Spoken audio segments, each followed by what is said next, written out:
Imagine this. You're 30,000 feet in the air. Somewhere over the vast Atlantic Ocean, the world below is nothing but darkness and endless water. Inside the plane, it's quiet. A soft hum of engines. The muted rustle of newspapers, the occasional chime of a seatbelt sign. Cabin lights glow dimly, painting faces in amber warmth. Passengers doze with heads against windows. Flight attendants whisper softly as they pour water into plastic cups. Everything feels calm, routine, safe. Then the calm breaks. The intercom crackles. A man's voice, shaky, strained, cuts through the cabin. "Ladies and gentlemen, this is your captain speaking." A pause. Too long. The kind of pause that makes every stomach tighten. If there are any combat pilots on board, his voice wavers. "Please come forward immediately." Silence. Every head turns. Confusion spreads like wildfire. Mothers clutch their children. Businessmen lower their headphones. Someone laughs nervously, thinking it's a joke, but it's not. And in row 10, a young woman stirs awake. Her name is Alina Carter, 29 years old.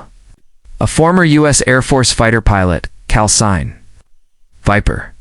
She left the military 2 years ago after a mission that went horribly wrong. One that still haunted her dreams to the world around her. She's just another traveler hoodie. Jeans, earbuds in, a half-read book resting on her lap. No medals, no insignia, no hint of the life she once led above the clouds. Alina had boarded this flight searching for peace, something she hadn't felt since the day she turned in her wings. The Air Force had taught her how to fly, how to fight, how to survive, but it hadn't taught her how to live with loss. Now, as the captain's trembling voice echoes through the cabin, her heart jolts awake. Combat pilots? Why would a commercial jet need a combat pilot? Her mind races. Turbulence. Hijacking. A mechanical failure? She glances down the aisle. Nervous faces, anxious whispers. Then she feels it, the subtle vibration beneath her feet, the uneven rhythm of the engines. Something's wrong. Her pulse quickens. Instinct tells her to stay seated, to remain invisible. That's what she wanted, to disappear from the skies forever. But that voice, the desperation in it, something inside her shifts. She unbuckles her seatbelt slowly. The man beside her stares. "Miss, what are you doing?" But she doesn't answer. Alina stands, steadying herself against the turbulence. Every eye follows her as she walks toward the front, each step heavy with the weight of choice. Whispers ripple through the rows. Is she a pilot? What's happening? God, please let it be okay. She pushes through the curtain into the cockpit.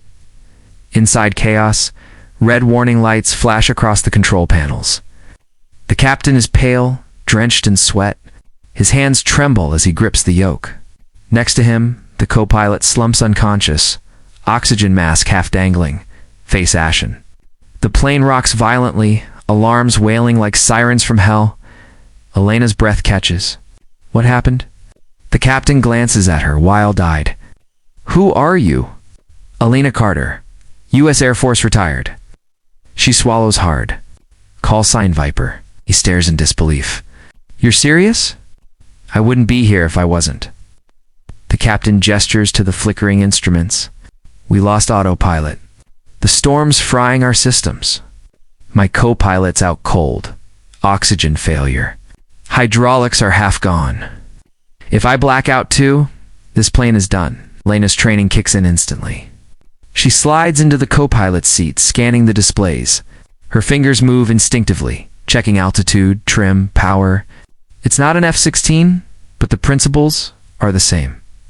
Airspeed, attitude, throttle. I can do this. Act, she murmurs. The captain exhales, gripping the controls. Then let's pray you can. Lightning flashes outside, brilliant white slicing through black clouds. The storm is monstrous, churning waves of cloud and wind that toss the aircraft like a toy. Oxygen masks drop in the cabin. Screams pierce the air. The plane lurches. Alina's jaw tightens. Her breathing steady, slow, deliberate.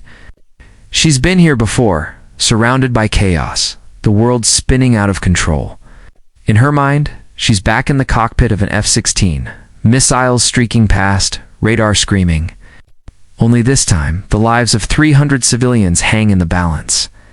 Left engine fluctuating, she mutters. We're losing thrust.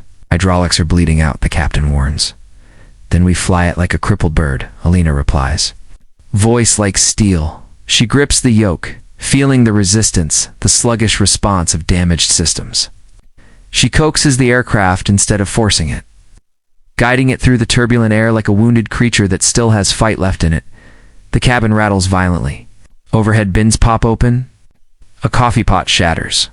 Passengers cry, pray, hold hands. Somewhere, a child sobs. Mommy, are we gonna fall? The mother whispers, no, baby. Angels don't let planes fall. And in that moment, the woman in row 10, the one who wanted to vanish, becomes their angel. Time blurs. Minutes stretch into hours. Fuel runs low. The storm shows no mercy. Elena's muscles ache. Her arms burn. Her throat is dry. But she doesn't stop. Every motion, every breath, is focused on one goal. Survival. Through the windshield. She spots it at last, a faint glimmer of light in the distance. A runway. The emergency airstrip of a coastal base. This is Delta 473, she radios. Former USAF pilot at controls. Request emergency landing. Co-pilot incapacitated. Multiple system failures. Static. Then a voice replies, calm but tense. Copy that, Viper. You're clear to land. We've got you on radar. You're not alone. The runway looms ahead, rain slashing across the windshield, crosswinds battering the plane. Steady. Steady, she murmurs to herself. The captain grips the throttle. We're coming in hot, better hot than gone. The aircraft descends, buffeted by gusts that threaten to tear it off course. The altimeter spins down 500 feet, 300, 200. The passengers hold their breath. Some cry, some pray. Some whisper names of loved ones they may never see again. The wheels slam against the tarmac. The plane bounces once, twice, metal shrieking against asphalt. Alina fights the controls, reverse thrust screaming, brakes groaning. The storm howls, but she doesn't let go. And then silence. The plane slows. Stops for a moment. No one moves. Then the cabin erupts. Applause. Sobs. Cheers.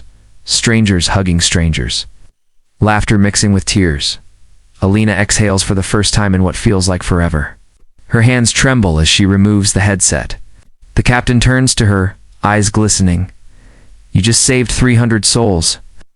But Alina shakes her head softly. No, Captain. They saved me. She stares out the cockpit window, rain still streaking down, lightning flickering in the distance. For years, she had carried guilt, survivor's guilt, the kind that eats away at you. The comrades she couldn't save. The mission that went wrong, the lives lost under her command. She thought leaving the Air Force would silence the memories. But peace isn't found in running away. It's found in purpose. And tonight, she found hers again. When Alina steps into the cabin, the passengers rise to their feet. Some clap, some cry, many just stare. Awed by the calm woman who emerged from the storm, a little girl breaks free from her mother's arms and runs up the aisle, hugging Alina's leg. Thank you, Angel, she whispers. Alina kneels, tears blurring her vision. You're safe now, sweetheart. For the first time in years, she smiles, not the polite kind, but a real one.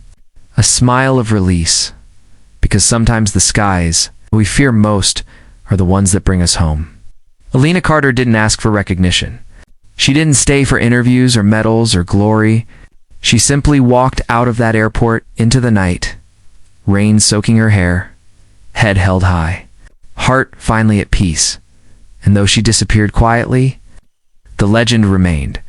Passengers would tell the story for years of the storm, the panic, and the mysterious woman in row 10 who took the controls when death came knocking.